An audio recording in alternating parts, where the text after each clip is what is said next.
Chers abonnés, chers Africains, chers amis des Africains, c'est de lourd.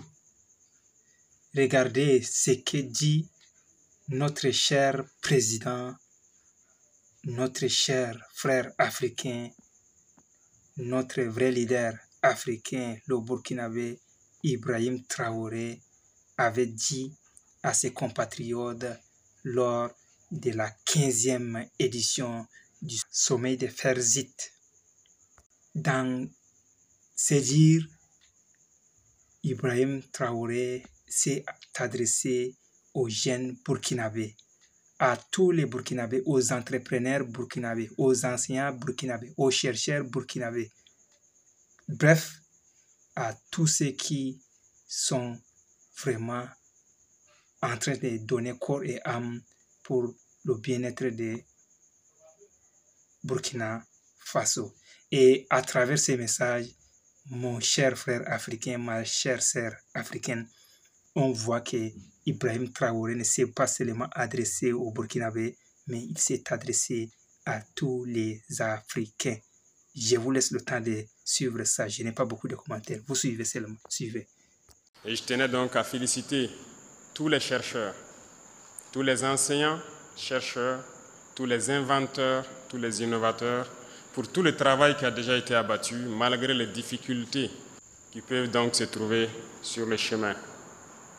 Une fois, j'ai demandé au ministre et pourquoi les gens ont tellement besoin d'argent pour faire la recherche. Il m'a pris juste un exemple, comme quoi, pour juste analyser certaines cellules, les gens ont besoin d'aller en Europe pour avoir accès et payer et avoir accès à des microscopes électroniques à balayage et bien d'autres choses qu'il m'a citées. Et c'est ce jour aussi que j'avais compris que nous ne disposons pas de certains équipements de laboratoire. Et j'ai pris l'engagement qu'en 2026, peut-être au premier trimestre, ces équipements de pointe de dernière génération pour la recherche seront au Burkina Faso pour que vous puissiez faire la recherche. J'ai aussi tenu à être là aujourd'hui pour vous accompagner, vous témoigner toute ma gratitude, tout mon encouragement pour tout ce que vous faites et que nous mettrons tous les bouchées doubles pour que ceux-là qui veulent créer, qui veulent inventer, puissent le faire. La page Faso Amdoubé a été créée, beaucoup de gens ont commencé à s'inscrire et nous attendons toujours que les gens continuent de s'inscrire.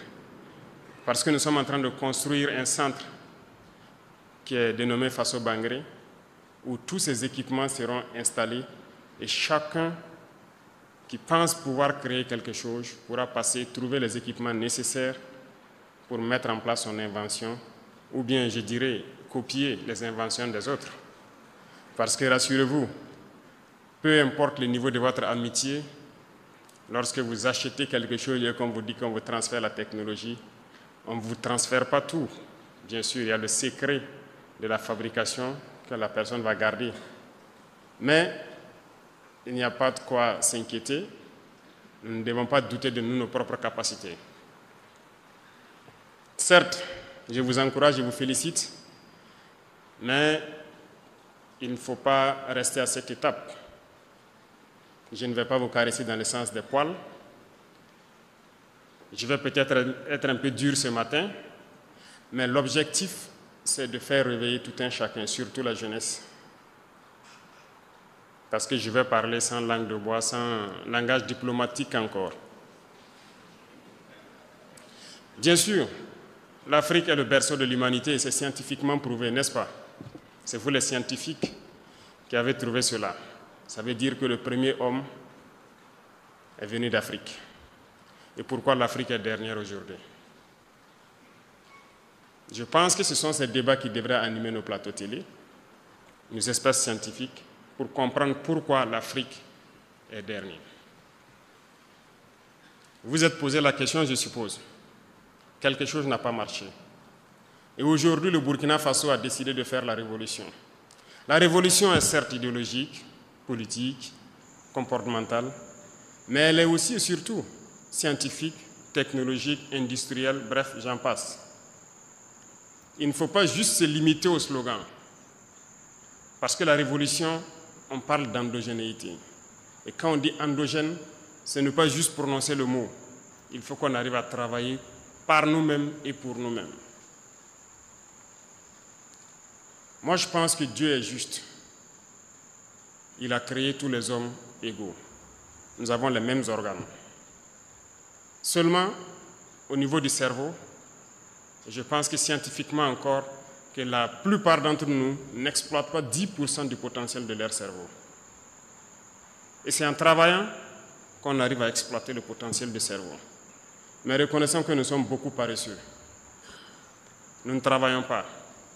Certes, à partir d'un temps, regardez même au Burkina, on nous a amené des concepts pour nous dire qu'un homme ne doit pas travailler plus de 6 ou 8 heures par jour. Et on a adopté ça. Et on lutte pour ça. On n'est pas sérieux là.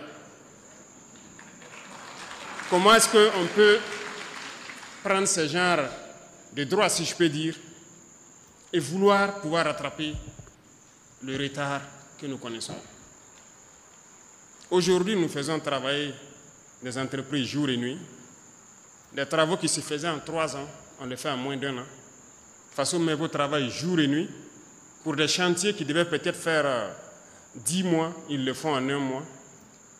C'est bien possible. Vous savez, ils sont venus nous flatter, nous endormir avec beaucoup de concepts. Il va falloir s'en départir. C'est ça aussi la révolution.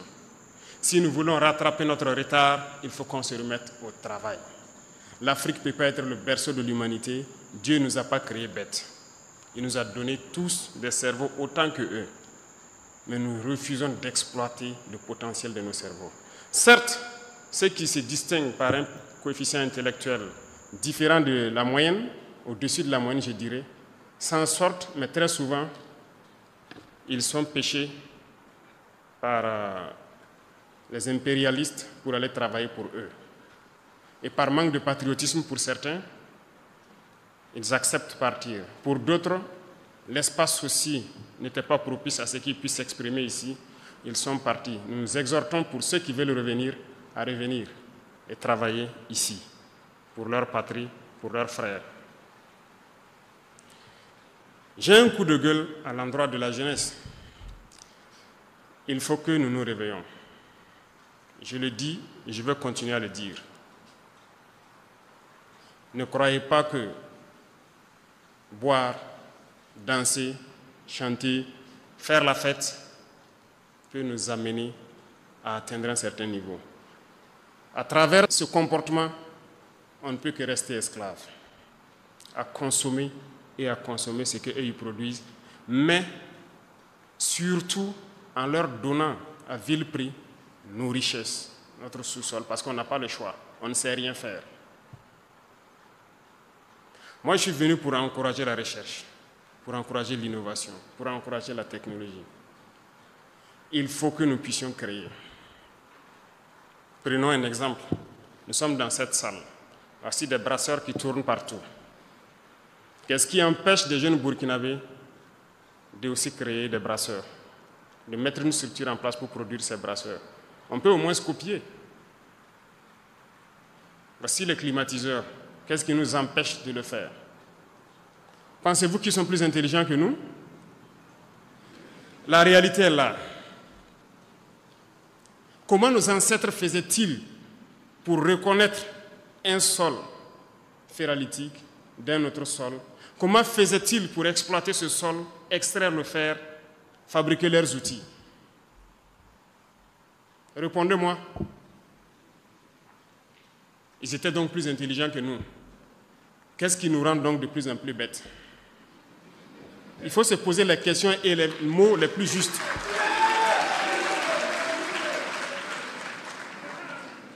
Puisqu'ils le faisaient, comment les ancêtres faisaient pour extraire l'or, connaître les sols où il y a l'or, extraire et étaient bien riches? L'homme le plus riche était en Afrique de l'Ouest ici, je pense bien du Mali. Comment faisait-il pour qu'aujourd'hui, à partir de quelques décennies en arrière, tous nos jugements d'or sont donnés aux autres pour qu'ils viennent exploiter et faire ce qu'ils veulent? Nos ancêtres étaient plus intelligents que nous et nous sommes plus bêtes qu'eux. Comment avons-nous fait pour devenir plus bêtes? Je ne vais pas manager le mot, c'est ça le terme. Nous disons que nous sommes des révolutionnaires. Et un révolutionnaire, ça dit la vérité. Ça peut faire mal, mais il faut le dire. Alors, je veux qu'on se réveille.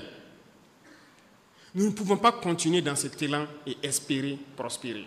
C'est impossible. Chaque période, chaque mois ou souvent le trimestre, j'aime dire au ministre du Commerce de m'envoyer le point de situation de nos importations. Je regarde les volumes et les montants que nous envoyons à l'extérieur pour exporter des produits. Souvent, j'ai mal. Souvent, asseyez-vous et faites un simple calcul. Vous voulez une souveraineté économique? Faites un simple calcul, l'habillement. Si nous prenons 20 millions de Burkinabés qui dépensent 10 000 francs CFA par mois et par an pour s'habiller, c'est-à-dire et que nous importons cela, ça fait 200 milliards de francs. Mais la moyenne d'entre vous dépense 10 000 francs par an pour s'habiller, rien qu'en payant des chaussures ou quelque chose qui est importé. Sommes-nous vraiment devenus si bêtes qu'on ne peut pas s'asseoir, réfléchir et voir tout ce que nous amenons à l'extérieur et qu'on ne peut pas créer ici? Moi, je ne crois pas. Rien que l'habillement. Il y a beaucoup d'autres secteurs. Les chiffres sont là. Vous pourrez peut-être voir dans certaines statistiques ce que nous importons et qu'est-ce qu'on peut même fabriquer chez nous ici. La dernière fois, j'ai demandé à ceux de l'initiative présidentielle pour l'éducation de qualité, je ne sais pas s'ils sont là, de m'envoyer le point de situation de l'équipement des amphithéâtres et salles qu'on est en train de construire. Qu'est-ce qu'ils comptent faire? Comment ils comptent les équiper? Ils m'ont envoyé, j'ai pris le temps de lire le week-end, et j'ai vu donc combien de milliards de marchés devaient être passés pour les équipements. Vous voyez, dans vos amphithéâtres, les étudiants sont là. Dans les amphithéâtres, vos tables bancs et tout, dans les bureaux et tout ce qui s'ensuit. C'est beaucoup d'amphithéâtres en construction, donc c'est beaucoup d'équipements. Et j'ai vu donc les normes qu'ils ont mis et tout ça. Tous ces meubles donc devraient être commandés de l'extérieur. Alors je les ai dit, voilà ce qui va se passer. Soit nous fabriquons ça nous-mêmes à partir de nos menuisiers, nos soudeurs ici, ou bien vous rentrez en brousse, vous trouvez tous les bois morts, vous coupez des tabourets et vous venez mettre dans les universités. Lorsque les étudiants vont s'asseoir sur ces tabourets, si ça les fait mal, c'est sûr que parmi eux, certains vont avoir donc l'intelligence de créer les bancs que nous faisons. Je crois que tu as bien suivi et je te rassure que le gars a laissé parler son cœur et il a tout dit à la jeunesse et aux entrepreneurs et aussi aux chercheurs, aux anciens chercheurs. Donc, il a tout dit. Et si on voit bien ce qu'il a dit aux Burkinabés, il a dit aux Africains. Si tu ne veux pas rater ce genre de contenu, parce qu'il y a la suite encore de la vidéo que je vais publier à la prochaine vidéo, abonne-toi à ma chaîne pour ne rien rater et laisse-moi une pouce bleu. Merci et pour la prochaine vidéo.